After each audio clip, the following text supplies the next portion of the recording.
Hello guys, welcome back to my channel. My name is SewRena and today we're going to be sewing up a pattern from 1964. It is a housecoat pattern. It's one that I've made before, but now I want to do a shorter version of a view that I've already made. And I'm really excited to share it with you guys because I have had requests on whether or not I've actually made a video whenever I wear the very first one that I made. I think this is a very beginner friendly project. I'm trying to stick with faster and shorter projects around the summertime because during the summer I like to take advantage of the heat and weather and to take care of like home projects that need to be done when it's warm out. Thank you guys so much for being here. Thank you so much for supporting me. If you're interested in this video, don't forget to like and subscribe to my channel. I have a lot coming up in the home decor space. Those projects usually take a lot longer, so it's taking me a longer time to get all of the footage together, and when the project is complete, you guys will probably see it nearing the end of the summer or beginning of fall. But I'm really excited to share these things with you. If you want to get like hints and heads up about what it is that I got going on behind the scenes, you can join my Patreon. I will leave the link below. You can become a bobbin and get exclusive content, sneak peeks, and just keep up with what I'm doing, both sewing and non-sewing wise. Also, if you'd like to support this channel, you can leave me a virtual tip on Ko-fi, and the links for all of that will be below. Now let's get into the pattern and the fabric. For today's video, we will be using Simplicity 5726, and as stated before, it was copywritten in 1964. It is a Mrs. Size 10 bust 31, and it comes in 4 views, 2 actual patterns, and they're just different lengths and have different decorations. So you have pattern 1 and 2, which is the exact same outfit. One is shorter than the other, and one is adorned with a bow.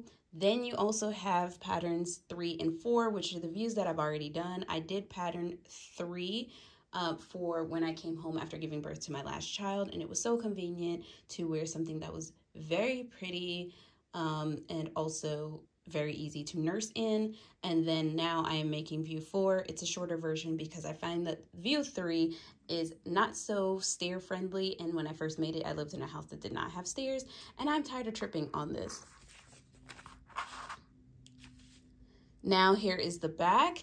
It is a Mrs. robe in 2 lengths, robe with rounded neckline, front button closure, is trimmed with eyelet or lace edging. Versions 1 and 2 feature below elbow length sleeves and collar, ribbon bow for version 2 and version 3, and 4 features short set-in sleeves with self-ruffle formed by elastic casing. Ribbon pulled through above waistline casing creates umpire line, and versions 1, 3 are ankle length, and versions 2 and 4 are knee length. And this is all of the recommended fabrics. I'm going with a cotton.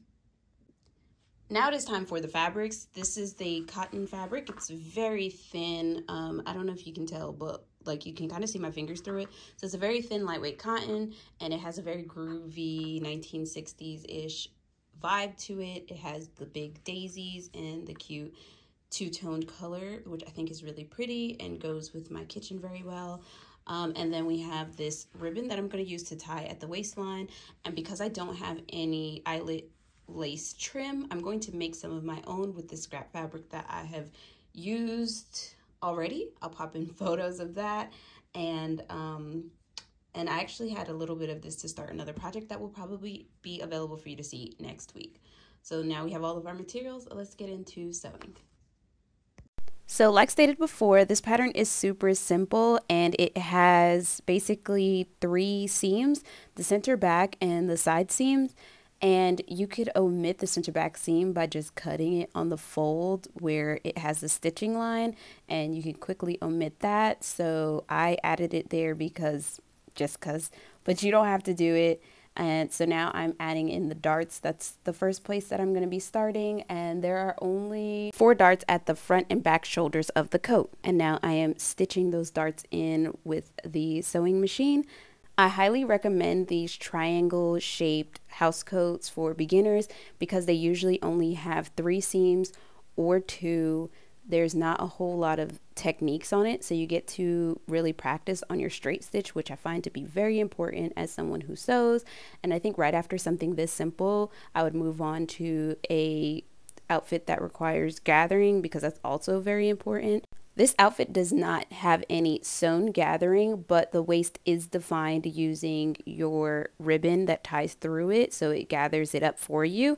And then also it has a gathered look on the sleeve because of the elastic that's pulled through. It seems like it's been a while since I've done any French seams because I've been doing a lot of projects that require lining to it. So I'm finally back at it, and I'm adding a French seam to all of the seams except for the sleeves. I should have done that, but I was kind of in a hurry to get it all done. I have been in need of a shorter, more spring-summer friendly house coat for a while. I really like the long, dramatic house coats, so that's what I've mainly made. And as I stated at the beginning of the video, I do have stairs, and those are not the most practical coats to be running up and down the stairs, especially when it's warm out and there's no reason to have a full-length one anyway. So it was a long time coming, and I could have cut the other one that I mentioned that I made first, but I do want to still wear that. It's just not very weather appropriate. Now it's time to cut the front sections, and I always do this in steps, so I never really cut out my entire pattern at once because then I don't have to really store all the cut pieces. So now it's time to cut the front, and again, this pattern is very beginner friendly because the facings are attached. There is only the back facing that is separate, and that's such a small little piece. It's very easy to apply, but you don't have to keep up with so many pieces with this pattern. So the facing is just fold over to make the button plackets. And so yeah, now I just have to cut this all out and take everything to the machine. Housecoats are very important to my day-to-day life. It is a staple in my wardrobe. I've always liked the concept of a housecoat as opposed to a robe because they stay on with a button or zippered closure, whereas a robe wraps around and they never really kind of stay where you need them to be. Plus, I think a housecoat can come off as a lot more pretty and put together for the days that I don't feel like getting dressed, but I still want to look nice. And whereas a robe can be kind of slouchy. And of course there are exceptions for the types of robe, but this is just my preferred way to wear lounge clothing, and I feel like it's very appropriate for around the house as well as having tea or lunch on my patio or even gardening sometimes. It just really depends on my mood.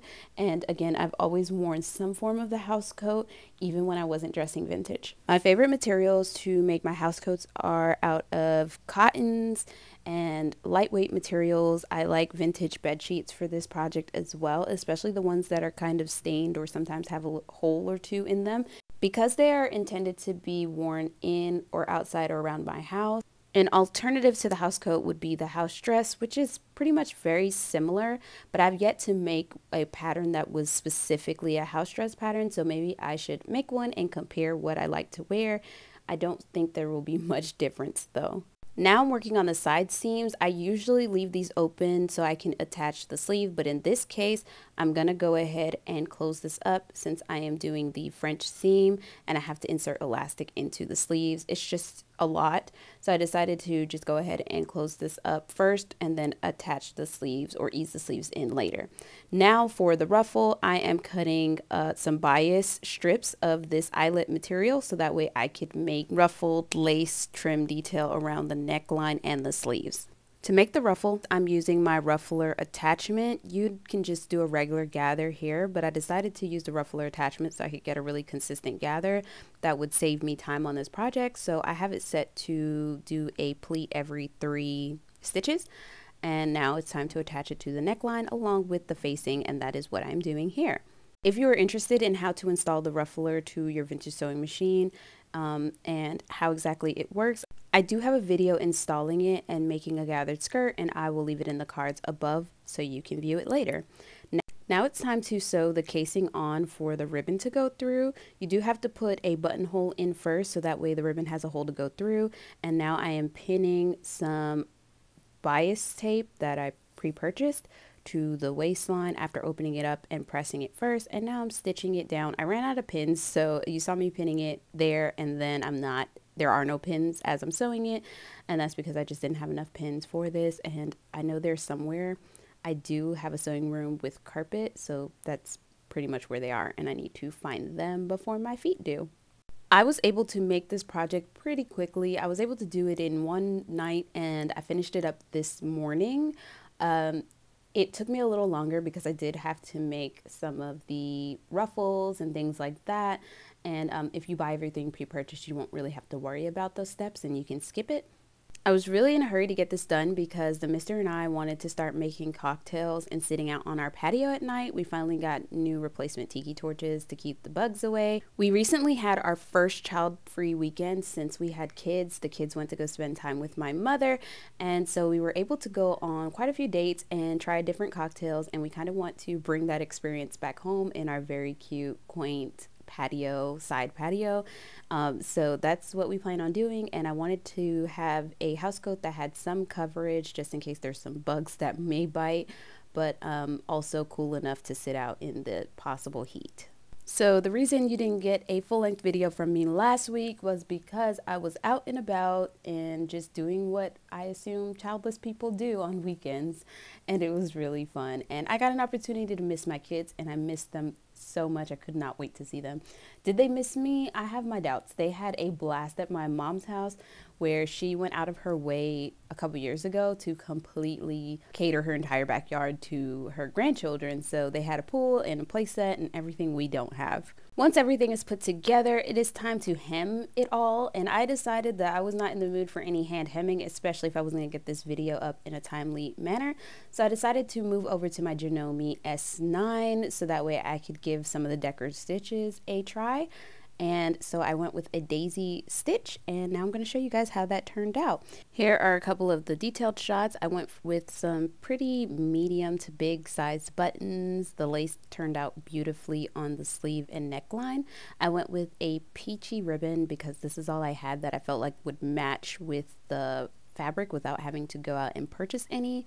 And then I'm going to move on to the bottom to show you the decorative stitch that I went with. I went with a floral decorative stitch so it doesn't look like I didn't feel like hand sewing. But I think it turned out really nice. Thank you guys so much for watching. Don't forget to like this video as well as subscribe to my channel.